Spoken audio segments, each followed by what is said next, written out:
Baik.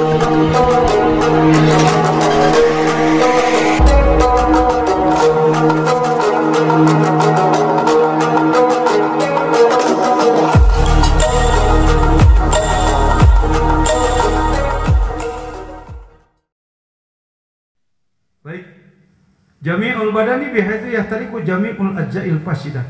Semua jujud yang rusak sebutlah kandang-kandang setan lah bahasa mudahnya. Ya. Darah-darah yang dihasilkan dari rezeki haram.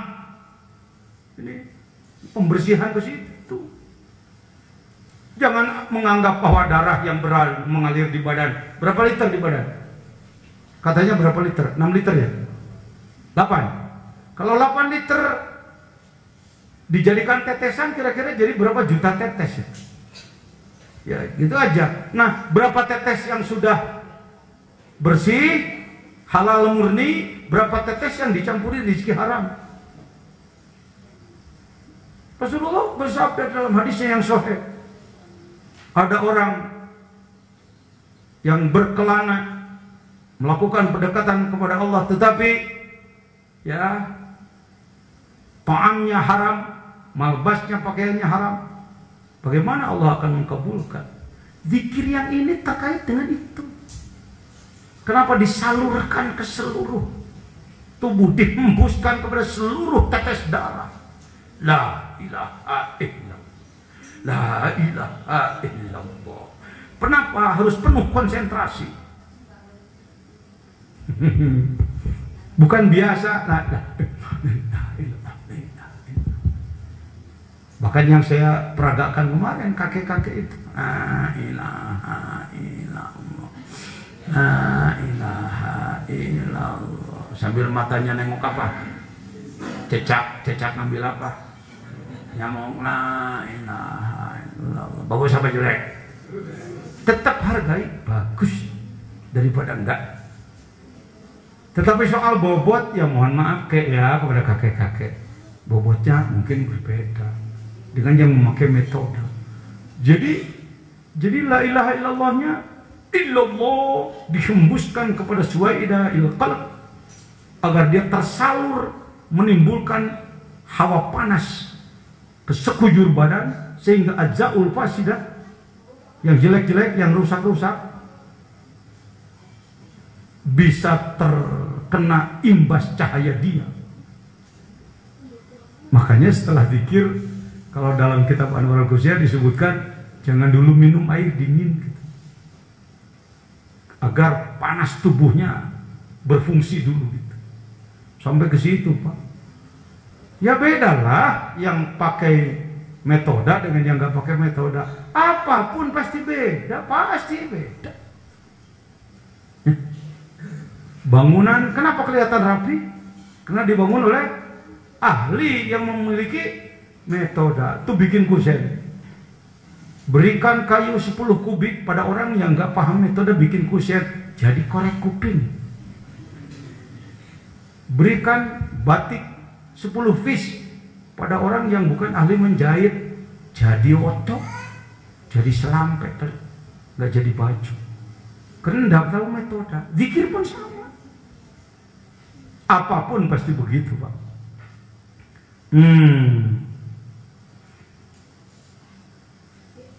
Wa yatanawwaru ma fil badan tuh, dan bermunculanlah cahaya pada setiap tetes darah, daging, tulang, otot, urat, seluruh memiliki cahaya. Bukan cahaya terang kayak lampu, bukan. Cahaya Allah, Allahu nurus samawat. Tanpa rupa cahaya Allah itu, tanpa rupa. Malam itu pun cahaya Allah. Oh nggak ada, ini gelap aja dia. Ini kan lagi ngaji daleman, ya. Jangan disamakan dengan ilmu biasa. Minal azza'i solehah, dari jujud yang soleh, binuril jalalah tuh kan, dengan cahaya lafaz Allah, fayahitu ala mahallil lataifi kulliha, maka ia menembus, mencakup kepada semua tempat-tempat latifah yang 7. Oh begitu, oh pantas. Abah, walaupun terkadang beliau mengatakan talqin 7 latifah, tapi sangat jarang menyampaikan itu. Saya mungkin salah seorang atau satu-satunya orang mungkin yang menjelaskan bahwa dengan menggunakan la ilaha illallah seperti itu, 7 latifah sudah diolah semua. Ya. Mungkin Bapak dengar-dengar orang lain sih sudah ditalkin berapa latifah?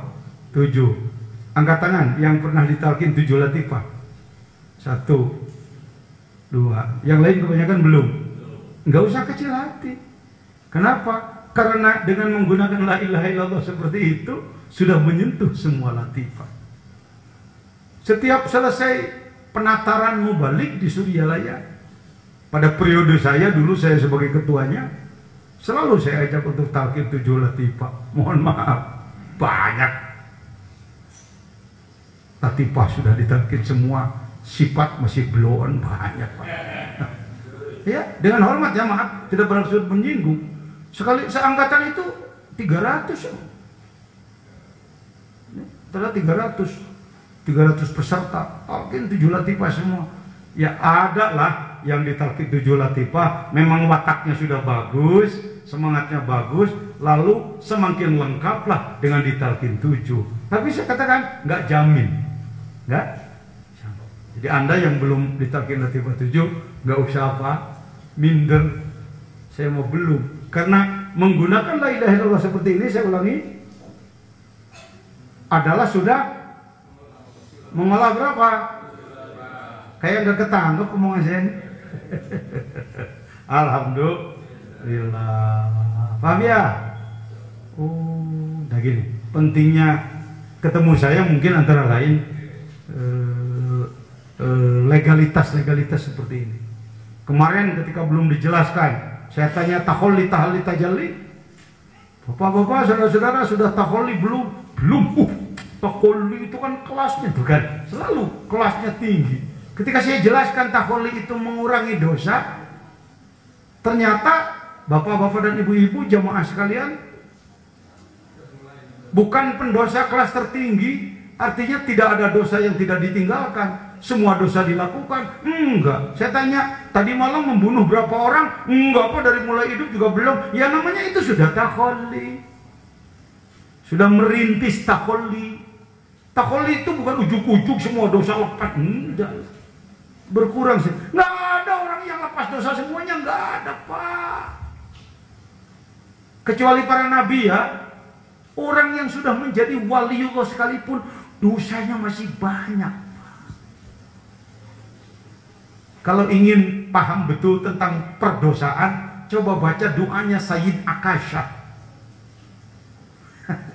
Alim tu minhu aul lam a'lam sirra wa alaniyah. Ya Allah, bila ada dosa-dosa saya, dosa yang saya sadari dan dosa yang tidak saya sadari, dosa yang terang-terangan atau saya sembunyi-sembunyi. Kalau Bapak disuruh ngitung dosa Bapak, sepengetahuan Bapak kita lah. Kalau kita diminta, termasuk saya, coba Bapak hitung dosa-dosa Bapak secara rinci, dihitung semua. Insya Allah tidak sampai 10% itu. 90% dosa-dosa yang belum kita ketahui. Itu gimana itu? Sampai ada orang yang mendapatkan karomah, Pak Jajan. Begini ya, kayak main panjat pinang. Filosofinya begitu. Anakku, dia mahasiswa, mahasiswi, orang yang sampai ke tingkat wilayah itu, kewalian itu, mohon maaf, bukan dicapai dengan amalannya sendiri. Itu koyok main panjat pinang. Ada panjat pinang? Apa di sini nyebutnya? Rebutan. Kadang nggak main rebutan. Tiang rebutannya biasa-biasa aja lah. Pohon pinang, ya udah nggak pakai gemuk, nggak pakai sabun, nggak apa-apa. Yo panjat pinang. 5 menit juga selesai. Tapi yang jadi seru kan apanya itu? Dikasih apanya? Ya pelicinnya. baru mau naik, prosot ke bawah. Baru naik injek sama yang atas, prosot lagi naik. Itu kan jadi lecong, bulu kelek panang kesang. Orang Sunda, girang sekali itu masyarakat. Nonton panjat apa? Bosnya ikut manjat nggak? Kadang-kadang diem aja di dalam. Mana? Udah turun belum? Buahnya udah keambil belum? Apalagi kalau penyelenggaranya pribadi, bukan panitia ya. Dia keluar dari rumah. Udah terlalu sore ini dekat maghrib, udah tebang aja. Kalau tahu mau ditebang buat apa, buat naik ke tren. Makanya nggak boleh bicara rahasia. Jadi agak paham ya sekarang. Jadi orang-orang seperti kita, sebut saja boleh ikut main rebutan. Sangat mungkin kalau kita akan mencapai oleh kita jauh. Paling nanti udah kelihatan bonyok-bonyok. Jadi kita ngamalin bikin ini cari bonyok aja. Cari capek aja lah. Yakinilah ya Allah, engkau pasti nggak senang sama saya ya Allah. Wong saya ini orang nggak bener, illallah, ya Allah dibanding mereka yang nggak bener tapi nggak dikir kan mendingan saya ya. Illallah, ya Allah daripada orang gila aku sehat kan lebih baik orang gila aku gila ya Allah ya.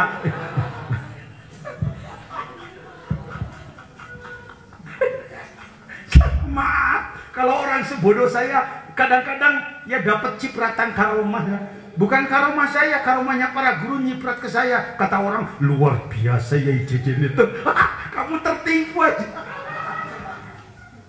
Kamu tertipu. Makanya kalau Anda hormat sama saya suka ketawain. Ngapain lo? Goblok mau ketipu lo. Nggak tahu borok gue lo. Dalam tarekat enakan begitu kan. Ketimbang kaku banget tuh, jalan aja nunduk terus. Korekot di rumahnya serba haram. Kadang orang pusing dengan saya. Tuh tadi kalau ikut makan malam di mana? Tuh, ada yang nyumbang lagu tuh. Kok rekod begini? Memangnya tuh rekod harus apa? Haram. Serba haram, bid'ah. Pindah aja ke pulau sendiri kan, nggak bergaul dengan orang kan. Maaf ya.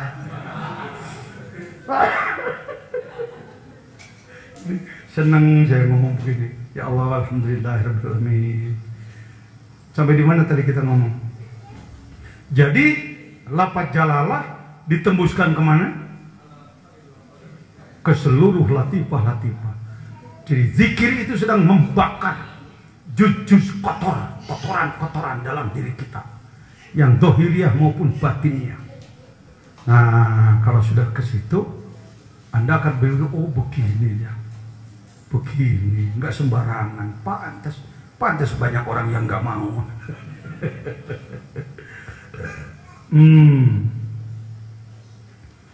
Wa yulahidu mana tahlil ay la maqsuda illallah.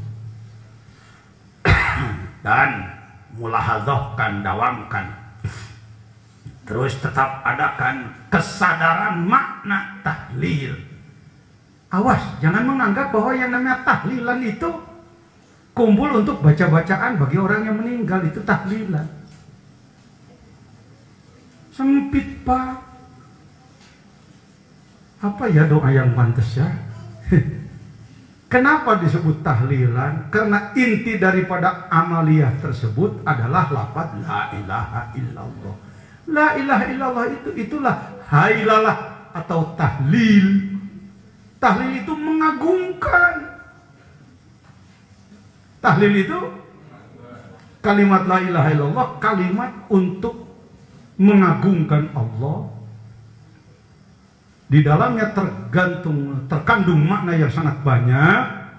Di sini disebutkan la maqsuda illallah. Bahkan kita sering menyampaikannya 3 kan.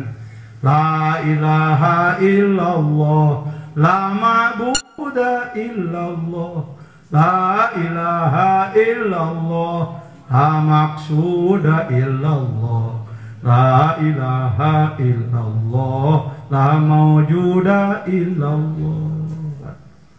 Kalau sudah la mawjuda itu habis, itu fana itu. Tahap awal yang ngomong aja lah dulu, belum naik kepada kesadaran. Lama-kelamaan menjadi kesadaran.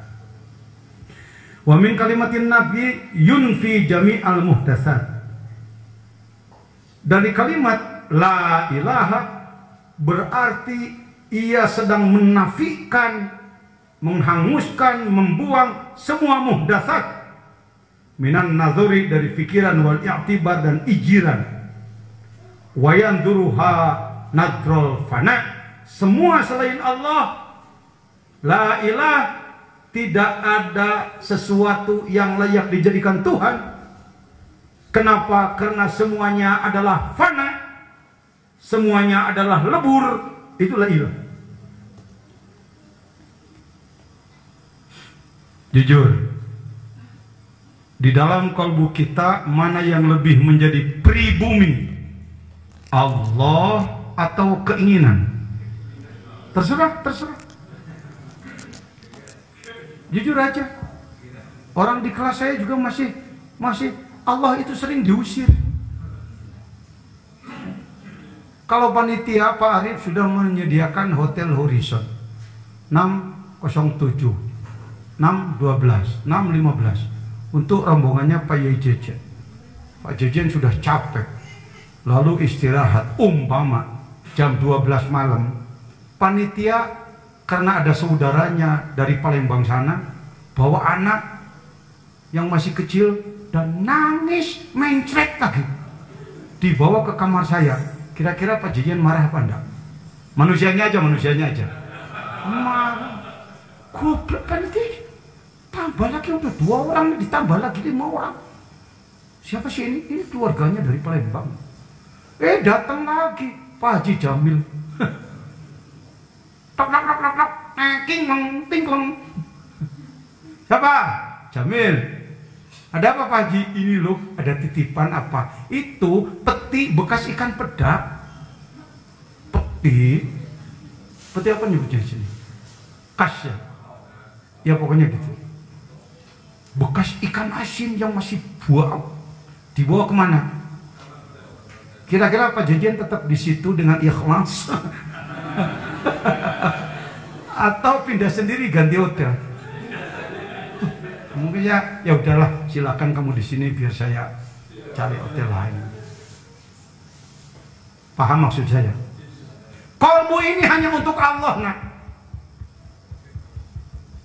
Kalbu itu hanya untuk Allah, tidak boleh untuk yang lain, tidak boleh. Disebutnya Baitullah, makanya jangan sempitkan kalbu ke daging hati. Anda jadi keliru nanti. Masya Allah, di dalam daging hati kayak liver, kayak belatung. Bukan di situ. Kalbu ini wilayah batin dalam diri kita. Dengan kata lain, wilayah ketuhanan dalam diri kita. Hanya untuk Dia. Seperti hanya di Baitullah sana tidak boleh ada berhala di dalam. Bukan Allah diam di situ. Tapi kalbu hanya untuk aku, kata Allah. Kita masukin bayi mencret. Keperluan kita dimasukin ke kalbu. Yang bau-bau, yang jelek-jelek dimasukkan ke dalam. Mungkin kata Allah, iyalah silahkan kalbumu untuk semaumu, biar aku pindah hotel aja. Paham maksudnya? La ilaha illallah sama dengan keluar. La ilaha, keluar kamu. Illallah ini hanya untuk Dia. Kamu beraninya masuk ke situ.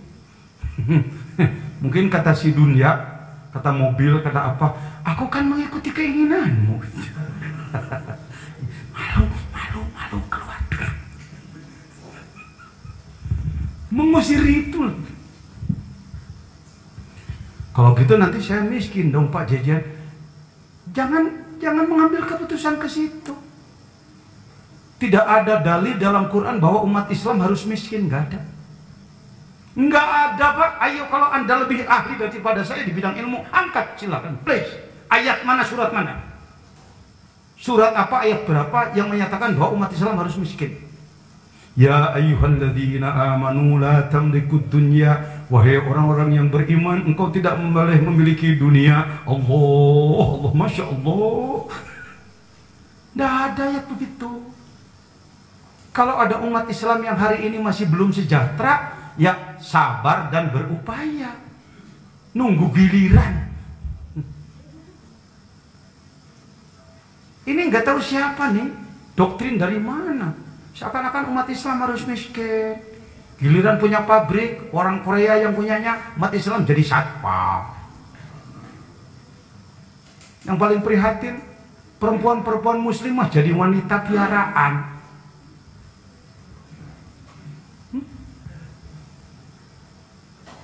Annal ardo yarithuha ibadiyas solihun. Dunia ini kuwariskan untuk hamba-hambaku yang soleh. Kalau kita melihat umat yang belum sejahtera, nasihatkan sabar ya, berupayalah. Hargai pekerjaan yang ada ya. Pokoknya berhasil dan tak diharamkan kalau di bidang rezeki. Tapi lakukan doa, lakukan pendekatan kepada Allah. Kok Pak Jejen ngomongnya seperti dengan penuh perasaan? Saya ustadz yang 10 tahun di Sukabumi disebut ustadz termiskin. Betul Pak. Pengen tahu istana saya tahun 80-an? Sok Pak Udin, kalau ada gambarnya boleh lah. Ya. Mungkin orang menganggap kalau Pak Jejen hari ini, jabatannya aja sekian, rumahnya koyok begitu, pesantrennya sekian hektar. Itu sekarang. Dulu Masya Allah makan pagi enggak sore, baju satu lepas mandi. Saya mengalami jadi ustadz fakir lebih 10 tahun. Nah ini udah bisa keukur kan? Kalau orang rumahnya banyak lalu punya ginian disebutnya villa mungkin. Ini istananya. Terus sekarang berubah, berkembang. Tuh beda sedikit ya dengan yang tadi. Ini belum tambah 1 lantai lagi. Rumah saya cuma 1000 meter persegi, 3 lantai. Untuk saya 1 kamar untuk jamaah yang datang. Alhamdulillah. Nih, makanya saya berani mengatakan, hei, nggak ada perintah di dalam Islam bahwa umat Islam harus miskin. Nggak ada. Ini masjid, pesantren dan lain-lain. Yang ada adalah wala tagurrannakumul hayatud dunya. Jangan tertipu oleh dunia. Maka kalau pakai ilmu mantik, ilmu logika akan muncul 4. Ya.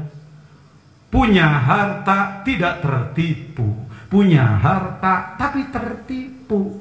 Tidak punya harta tapi tertipu. Tidak punya harta tidak tertipu. Ayo coba ngomong. 1.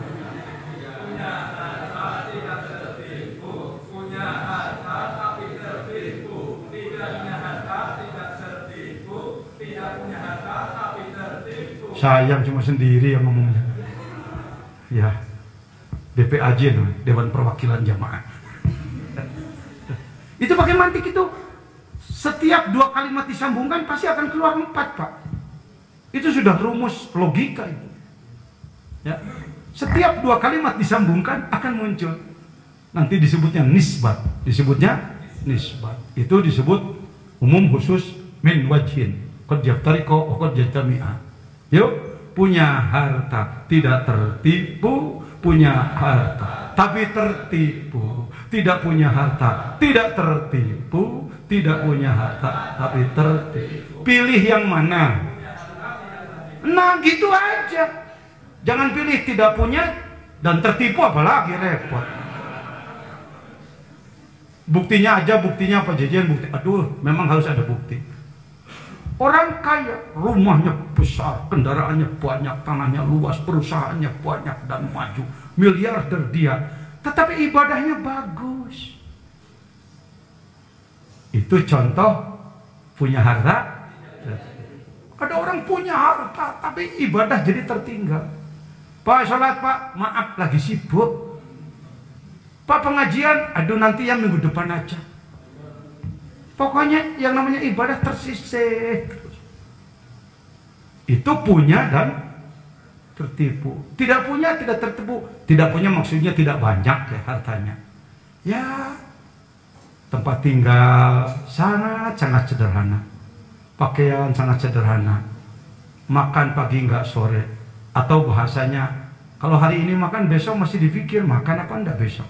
Kan gitu ya, di bidang permakanan orang Indonesia begitu.